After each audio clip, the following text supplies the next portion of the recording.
Assalamualaikum warahmatullahi wabarakatuh. Selamat malam, salam sejahtera untuk kita semua. Pada kesempatan kali ini saya ingin berbagi hasil bacaan dalam satu topik mengenai terbentuknya kekuasaan di Tanah Makassar. Ada beberapa hal yang ingin saya kemukakan dengan mengacu pada beberapa pertanyaan, yakni bagaimana proses terbentuknya kerajaan baru di Tanah Makassar. Siapa saja yang terlibat di dalam proses itu dan dari mana asal para pendirinya. Lalu apa implikasi sosial dan politik kedatangan para pendiri kerajaan baru ini terhadap tatanan sosial di Tanah Makassar. Dan pertanyaan berikutnya, bagaimana cara merawat warisan sosial kultural dari para pendiri kerajaan itu.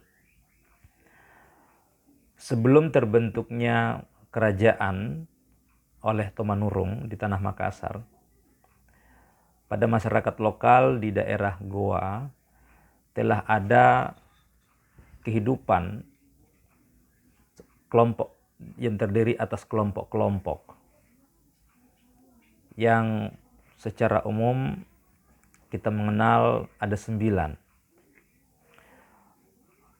yaitu Tombolo, Lakiung, Saumata, Parang-Parang, Data, Angangjekne, Bisei, Kaling, dan Sero. Kehidupan masyarakat menjelang kedatangan Tomanurung itu digambarkan begitu tidak teratur, terjadi kekacauan sosial, ada bencana alam dalam waktu berhari-hari. Dan kondisi ini kemudian berakhir dengan datangnya orang yang tidak diketahui asal-usulnya di sebuah tempat bernama Takabasi yang kelak menjadi lokasi awal berdirinya kerajaan Goa.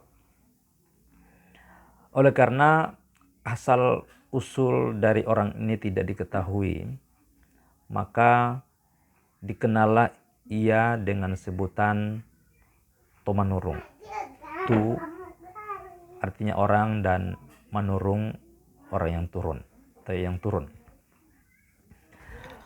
Ada juga yang menafsirkan bahwa Tomanurung ini karena tidak diketahui asalnya, maka ada yang beranggapan bahwa dia turun dari langit. Jadi langit ini sebuah perumpamaan, sebuah tempat yang tidak diketahui secara persis oleh siapapun. Maka tokoh ini karena tidak diketahui pun dianggap datang dari langit. Gitu. Nah, kedatangan Tomanurung ini disambut dengan baik oleh para pemimpin masyarakat adat yang tadi saya sebutkan. Oleh karena kedatangannya itu membawa tanda-tanda keharmonisan, ketentraman dari kondisi yang semula kacau. Artinya bahwa Tomanurung ini dianggap memiliki kelebihan dibandingkan dengan masyarakat biasa pada masa itu. Sehingga para pemuka masyarakat yang terlibat atau terkelompok di dalam Batik Salapang ini kemudian meminta dan mengangkat Tomanurung sebagai karaeng mereka atau sebagai raja mereka. Sejak itulah sebetulnya terbentuk institusi yang kita kenal sebagai kerajaan. Perlahan dalam perjalanan waktu raja perempuan yang disebut dengan Tomanurung ini belum juga menikah. Dan tentu ini menimbulkan kekhawatiran akan terjadinya keterputusan generasi dari Tomanurung. Oleh karena itu, para pemimpin kaum ini, Batek Selapang ini, mulai memikirkan siapa gerangan calon suami bagi Tomanurung agar mereka bisa mendapatkan keturunan dari Tomanurung. Di tempat lain dikisahkan telah datang orang dari laut di Bantaeng yang bernama Karangbayo. Orang ini begitu lama berada di laut,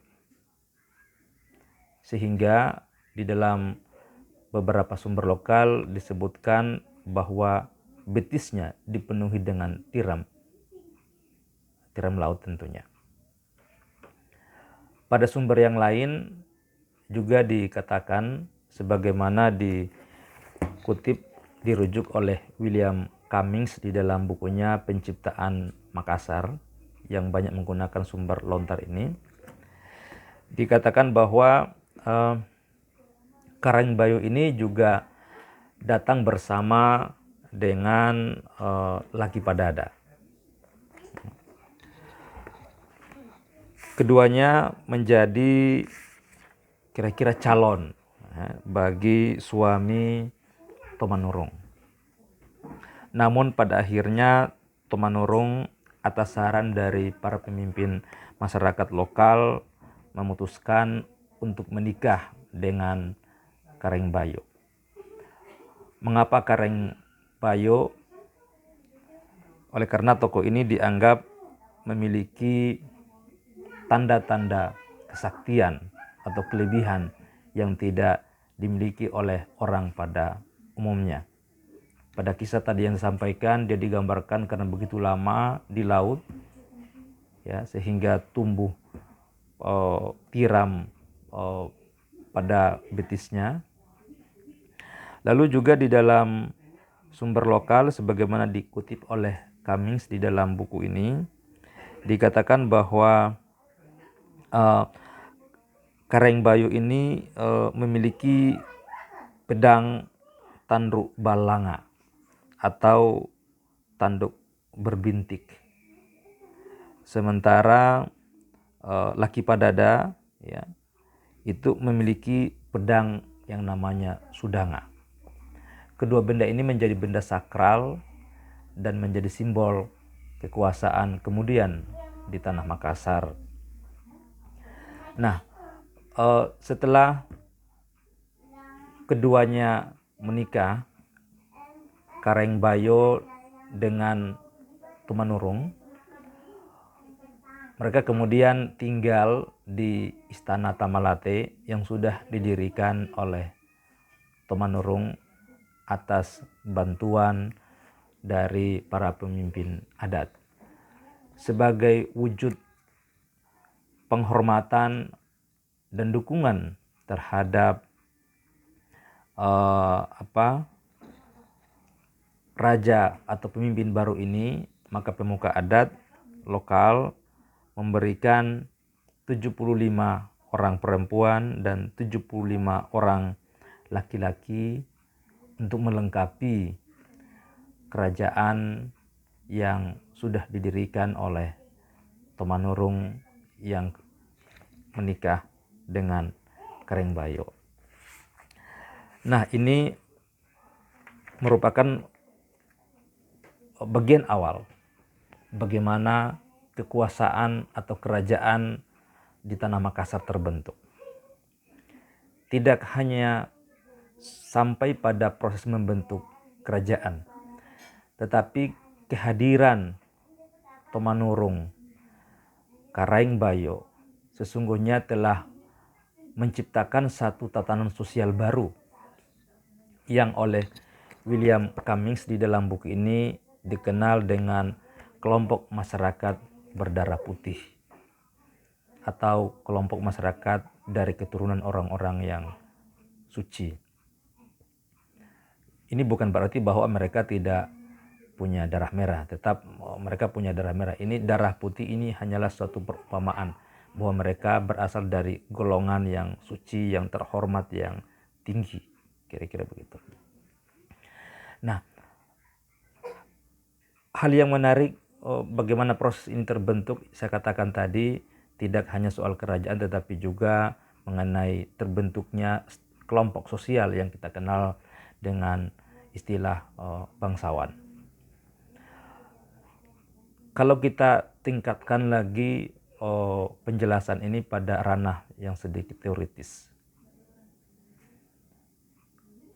saya meminjam konsep yang diperkenalkan oleh Marshall Sahlin, yakni The Stranger King atau Raja Asing.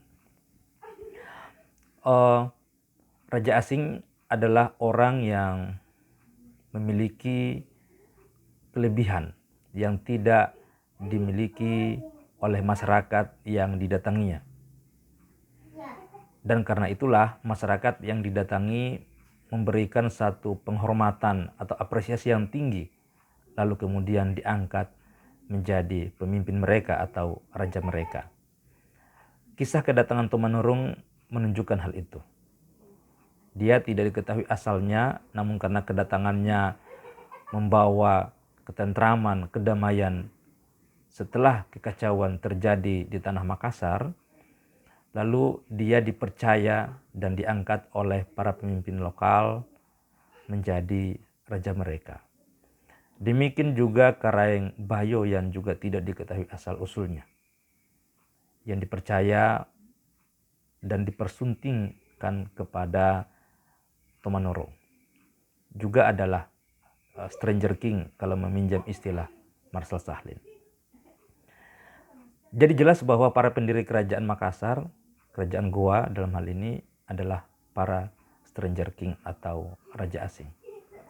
Ini memberikan kita satu pelajaran penting bahwa masyarakat Makassar pada prinsipnya memiliki keterbukaan terhadap orang yang datang sejauh mereka bisa memberikan sumbangsi positif yang bermakna, bermartabat bagi kehidupan mereka. Ini juga nanti kita akan lihat pada kebangkitan Makassar di abad 16 dan 17 ketika Makassar menjadi tempat bertemunya berbagai bangsa karena keterbukaan yang dianutnya. Nah, kita kembali ke topik kita tadi ya, mengenai implikasinya lebih lanjut dari penciptaan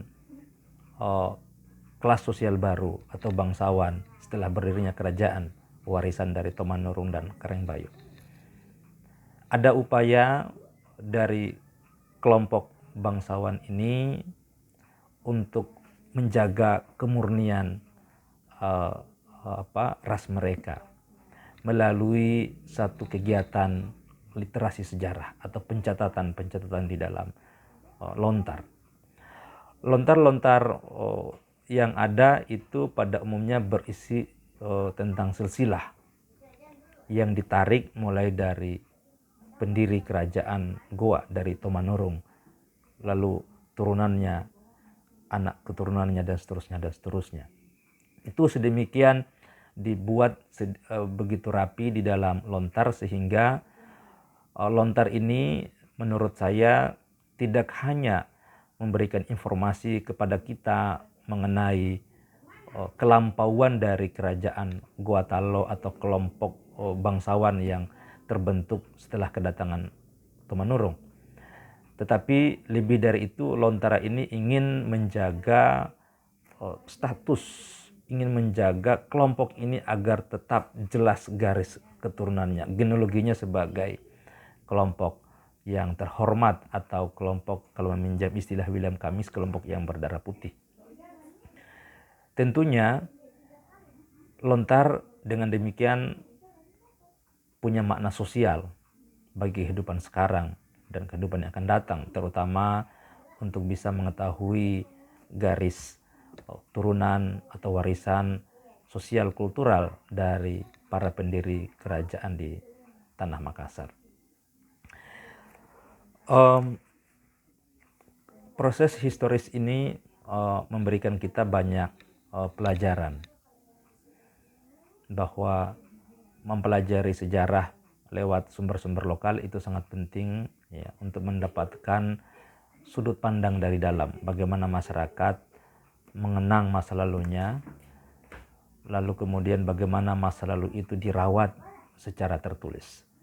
Kesadaran berliterasi di tanah Makassar memang tidak dapat disangsikan lagi dengan adanya sejumlah lontar yang dibuat.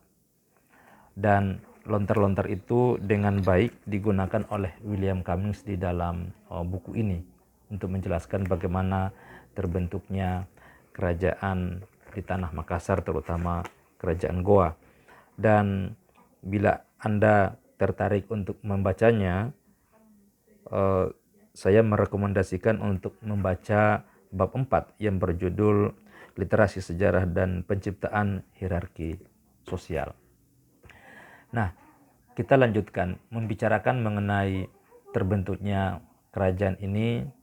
Tentu akan membawa kita pada satu keadaan di mana kerajaan ini terbentuk pada masa itu. Namun tentu kita juga punya banyak kisah terkait dengan proses terbentuknya kerajaan di tanah Bugis, demikian pun juga di tanah Makassar. Untuk sesi ini kita cukupkan pada soal terbentuknya kerajaan di tanah Makassar. Terima kasih atas atensi Anda semua. Kita akan bertemu pada sesi berikutnya. Assalamualaikum warahmatullahi wabarakatuh. Salam budaya.